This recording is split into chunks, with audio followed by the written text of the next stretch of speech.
दोस्तों बिहार में ग्रामीण चौकीदार भर्ती को लेकर जो है बड़ी अपडेट निकल कर आ रही है। अगर आप 10वीं पास हैं और परमानेंट सरकारी नौकरी की तलाश कर रहे हैं तो बिहार में 10,000 से ज्यादा पदों पे जो है ग्रामीण चौकीदार की जो है भर्ती आने वाली है। इसको लेकर एक काफी शानदार अपडेट आया हुआ है। उस अपडेट के बारे में जानेंगे, साथ ही साथ हम आपको बताएंगे कि अगर आप फॉर्म भरना चाहते हैं तो आपको जरूरी डॉक्यूमेंट्स क्या क्या लगेंगे, सैलरी क्या मिलने वाली है, आपकी एज लिमिट क्या होती है, बाकी जो भी प्रोसेस होता है वो सब हम आपको बताने वाले हैं। जिलावार बहाली आती है और आप सबको पता है ग्रामीण चौकीदार का जो है हर एक थाने में होना काफी ज्यादा महत्वपूर्ण होता है। और आपने देखा होगा आपके ही गांव में कोई ना कोई चौकीदार जरूर होगा जो थाने से रिलेटेड जो है रखता होगा, सभी कामों को देखता होगा। और मान लीजिए कि थानेदार साहब बोले कि ये डॉक्यूमेंट जो है इनके आप पहुंचा दो, या किसी व्यक्ति के बारे में जानकारी लेना होता है, जो भी दरोगा वहां होते हैं उस थाने में, तो वो थानेदार से मतलब थानेदार जो है उस चौकीदार को ही बुलाता है और पूछता है कि इसका कैरेक्टर बताओ, क्या इसके ऊपर कोई FIR है, ये लोग कैसे हैं, सब चीज वो जो है जानकारी रखता है आपके गांव की।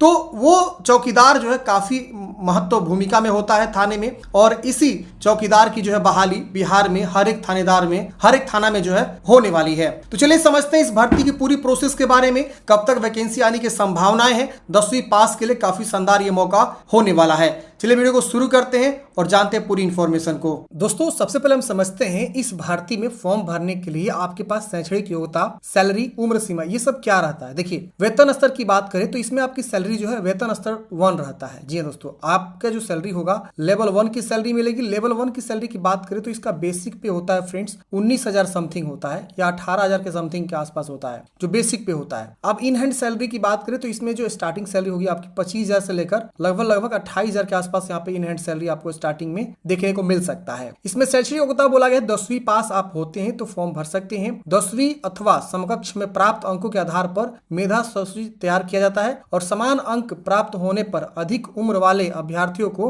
वरीयता दी जाएगी। अभ्यर्थियों को साइकिल चलाने का ज्ञान जो है होना यहाँ पे जरूरी होता है। महिला अभ्यर्थी के मामले में यह शर्त साँच समझी जाएगी, मतलब आपको 10th पास होना जरूरी होता है कम से कम। और जो 10th में आपके मार्क्स होते हैं उसके आधार पे जो है 10th का जो परसेंट होता है उसके आधार पे आपका जो यहाँ पे सिलेक्शन होता है। साइकिल चलाने का ज्ञान होना चाहिए, अगर महिला है तो वो जो है शर्त छात्र समझी जाएगी, जो कि यहाँ पे बताया गया है। उम्र सीमा देखिए, ये वैकेंसी जब आई थी एक बार 2024 में 1 जुलाई 2024 को, तो उसका कट ऑफ डेट यहाँ पे न्यूनतम 18 वर्ष रखा गया था, न्यूनतम उम्र सीमा। अब जब वैकेंसी मान लीजिए सपोज अगर जनवरी में आएगी ना तो आपका उम्र सीमा लगभग यही रखा जाएगा। और अगर जो है अगस्त के बाद आती है तो आपका जो वही 1 अगस्त जो है, 2 ही कट ऑफ डेट होता है, 1 अगस्त 2024 या 25 होगा और 1 जनवरी 2025 होगा। अगर वैकेंसी आती है तो आपका जनवरी या अगस्त में आपका कट ऑफ डेट जारी किया जाएगा और उसी डेट पे आप 18 वर्ष कंप्लीट करने चाहिए। और जनरल पुरुष के लिए 37 वर्ष, BC EBC पुरुष महिला के लिए 40 वर्ष और महिला जनरल के लिए 40 वर्ष और SC ST महिला पुरुष के लिए 42 वर्ष की उम्र सीमा यहाँ पे रखी जाएगी। फॉर्म जो है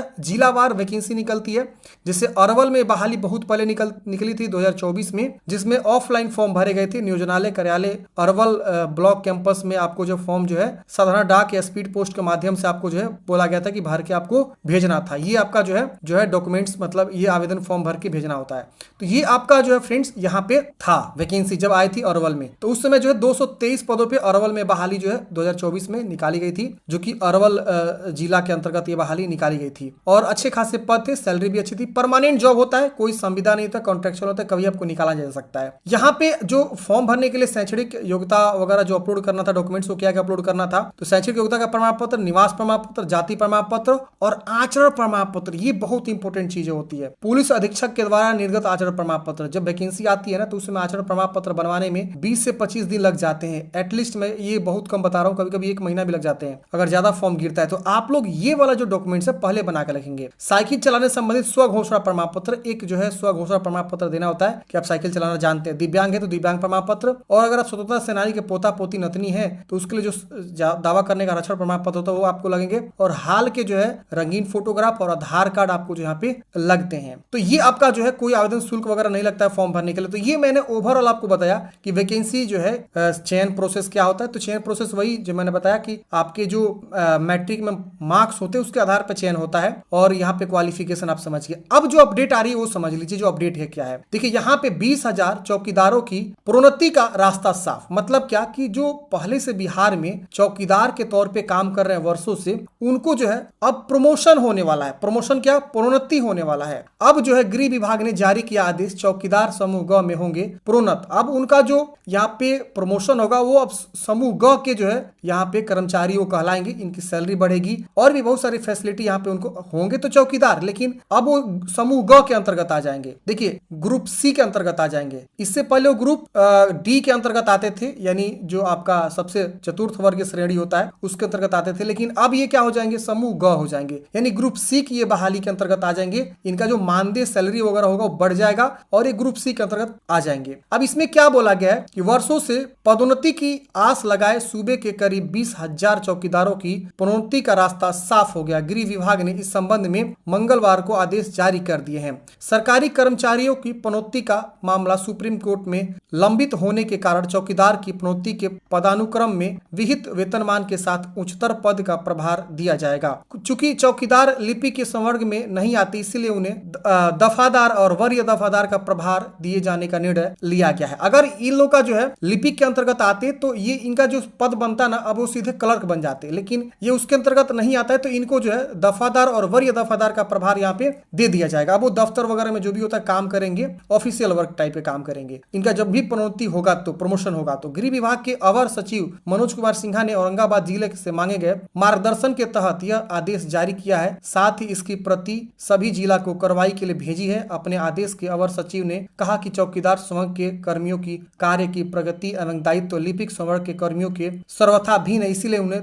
दफ्तर और वरीय दफ्तर के रूप में प्रमोशन किए जाने का प्रावधान यहाँ पे किया गया है। तो ये जो है फ्रेंड्स बड़ी अपडेट। अब मैं आपको ये क्यों दिखा रहा हूँ, देखिए जो भी 20,000 चौकीदार थे उनका रास्ता साफ हो गया है प्रमोशन को लेकर। अब वो प्रमोट होके जो है चौकीदार समूह ग में हो जाएंगे और दफ्तर में ऑफिस में काम करेंगे। अब बाकी के जो भी लोग, जब सीट वैकेंट हो जाएगी तो फिर वहां पे तो आदमी चाहिए ना, तो इससे यही सब साबित हो रहा है फ्रेंड्स कि बाकी के बहुत जल्द वैकेंसी जो है 10,000 से ज्यादा जो है पदों पे बम्पर भर्ती जो है बिहार चौकीदार में आने वाली है। और हर एक थानेदार में जो है चौकीदार की जो है वैकेंट सीट खाली होगी और उसके बाद जो है जैसे लोग प्रमोशन हो जाएंगे तो वैकेंट सीट को बहुत जल्द भरने के लिए हर एक जिलावार जो है बहाली यहाँ पे निकालना शुरू हो जाएगा। तो जैसे जैसे जिला की बहाली आएगी हम आपको जो है अलग से अपडेट बताएंगे कि कैसे फॉर्म भरना है, क्या प्रोसेस है। लेकिन अगर इस बार 10,000 से अधिक बहाली आती है तो हो सकता है कि इसमें रिटन एग्जाम भी शामिल कर दिया जाए और फिजिकल भी शामिल कर दिया जाए, क्योंकि इससे पहले जो आपका चयन प्रोसेस होता था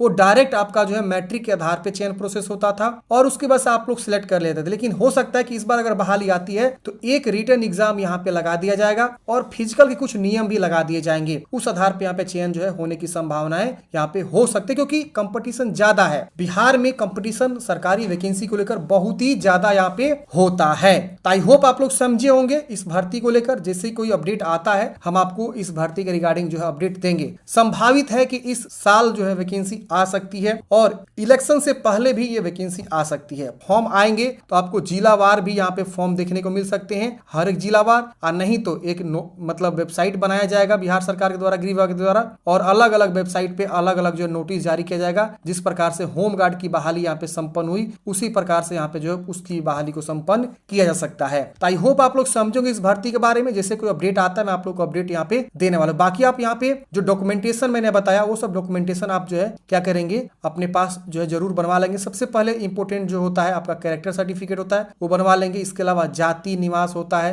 अगर आप BC से आए तो अपना NCL बनवा लेंगे। मैट्रिक इंटर का जो भी डॉक्यूमेंट्स होता है वो सब अपने पास जो है जरूर रख लेंगे। महिलाओं के लिए 35% का जो है आरक्षण यहाँ पे जो है बिहार सरकार रखती है, तो वो यहाँ पे लागू रहेगा। और जो भी कैंडिडेट्स अपना जाति निवास मतलब जो भी BC से बिलोंग करेंगे वो अपना जो जाति निवास वगैरह जो है अंचल अधिकारी से बनवा के रख लेंगे। तो आई होप आप लोग समझे होंगे। मिलते हैं फ्रेंड्स किसी नेक्स्ट वीडियो में। जय हिंद, आपका दिन शुभ हो।